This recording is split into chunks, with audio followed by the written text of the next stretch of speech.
Hola, soy Renato. Kami nga pala ang pamilya Espanyol dito sa Espanya. Ngayong araw ay aalis nga pala kami. Pupunta kami sa opisina ng Metro. Yun ay kuhaan ng mga card sa ginagamit sa mga metro na itatap mo. Sabi kasi ng asawa ko, mas madali daw yun at saka yun, nakapangalan sa'yo tapos may mukha mo, kumbaga para siyang ID. Mahirap din kasi ng pabili-bili ka. Kaya yun, kukuha kami. Ayan, papunta na kami. Papasok na kami sa stasyon ng metro. At ito, itatap ko na yung karton lang to eh.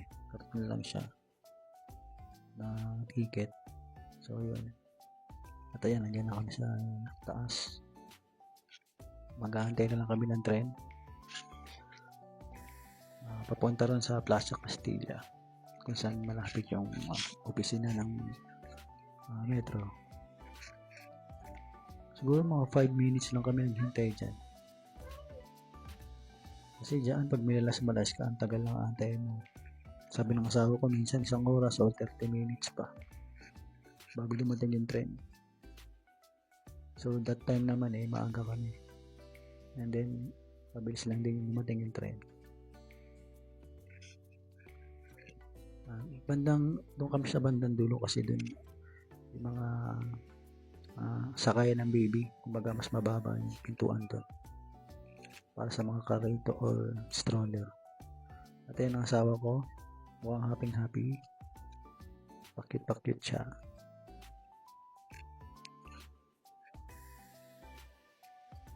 At syempre, ang amin naman prinsesa, nakaupo sa kanyang trono. At yan, nag-aantay lang yan, mamaya-maya maghahanap na naman ng tablet yan. Sinening tablet yan eh. At yan, may dumaan sa gilid namin na mga cargo van. Hinatid ng mahabang parang tren. Ayan. Upo muna kami. Kanya-kanya silang gadgets dyan. Habang nag-aantay kami ng tren. At saglit lang din naman, dumating na rin yung tren dyan. Ayan ang tren. At sasakay na kami.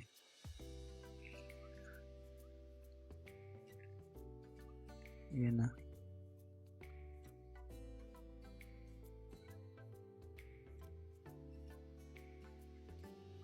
Dito nga kami sa loob ng tren.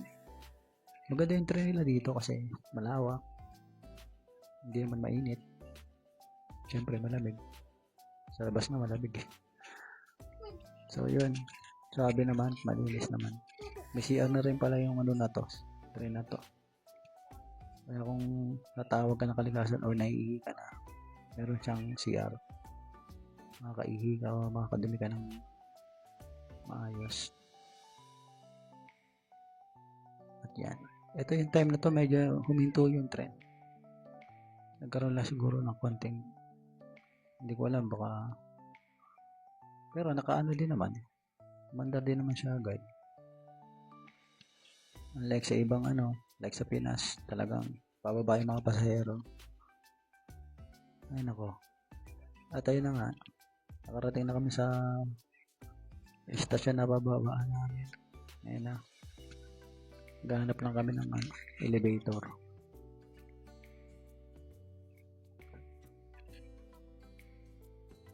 Ito pala yung pinakataas ng station na to. Kasi sa baba nito marami pang line ng station ng tren eh. Kumbaga parang to, ilalim nito eh. Kaya nga nasa ilalim na kami niyan eh. Kumbaga parang building siya na ibinaon sa lupa. Ganun tong nito. Station ng tren na to, grabe.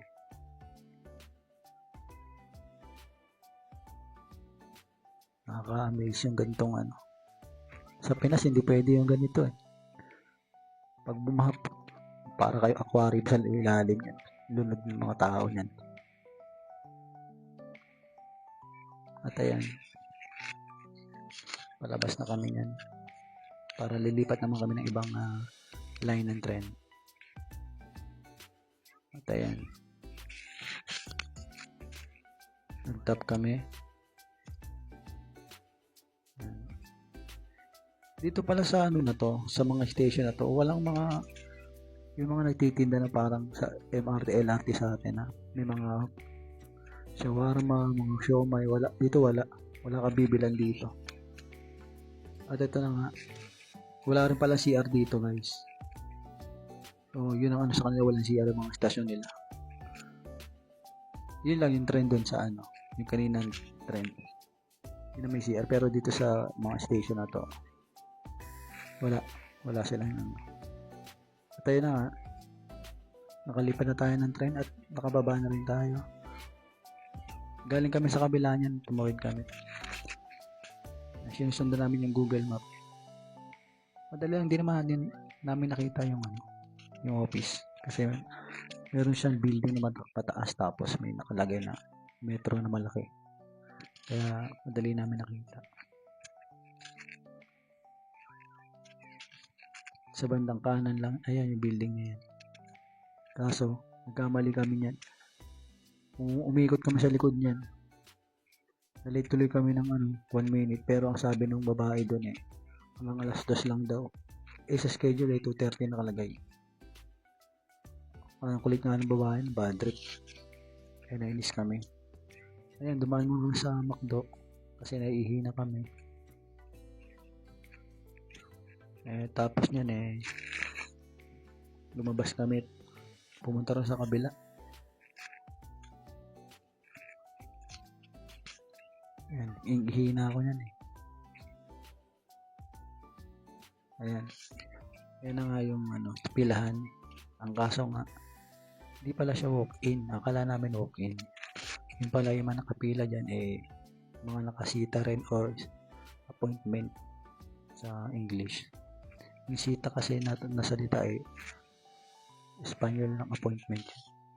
At syempre itong baby namin tatago, naiya sa tao. At ayan nga,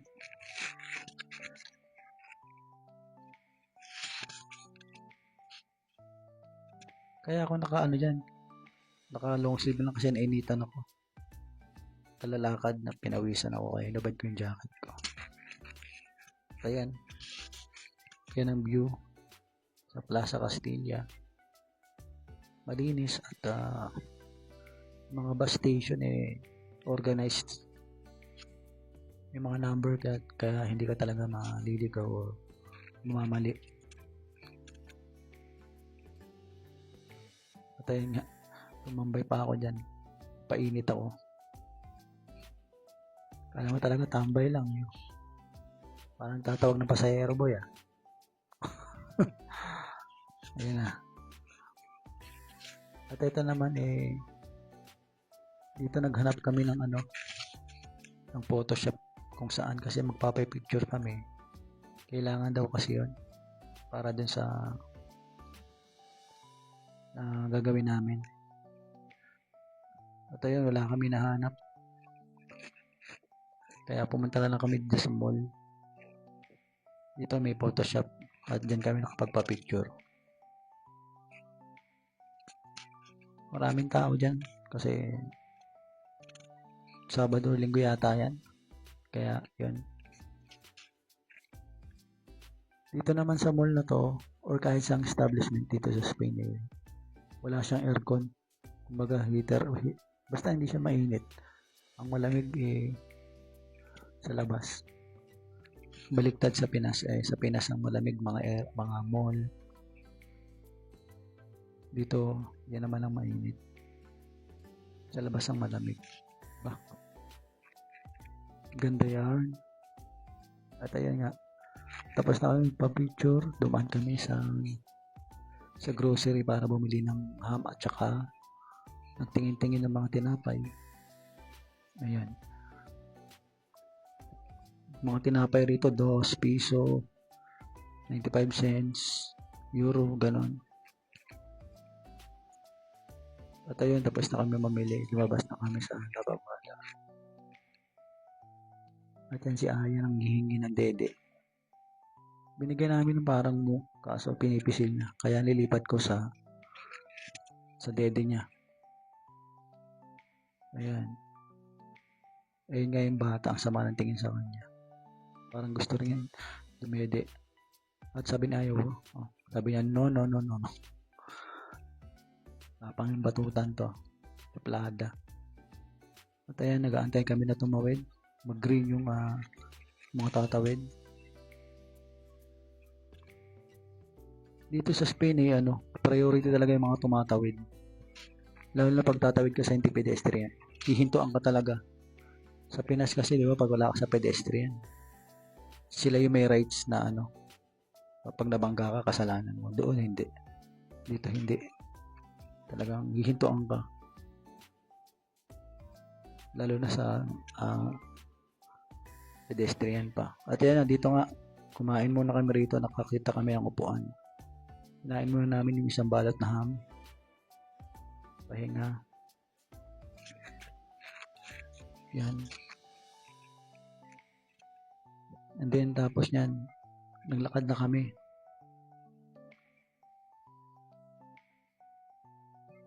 Gutom na gutom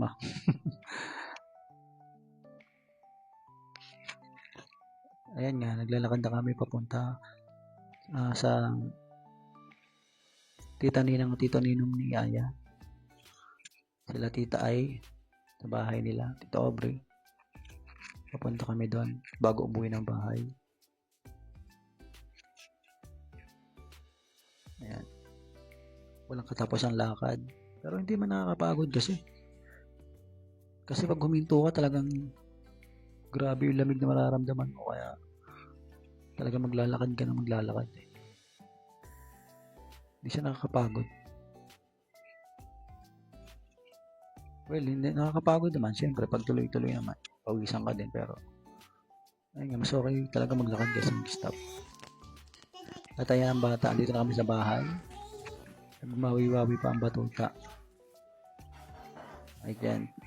Nagtambay pa kami ng dyan. Ayan.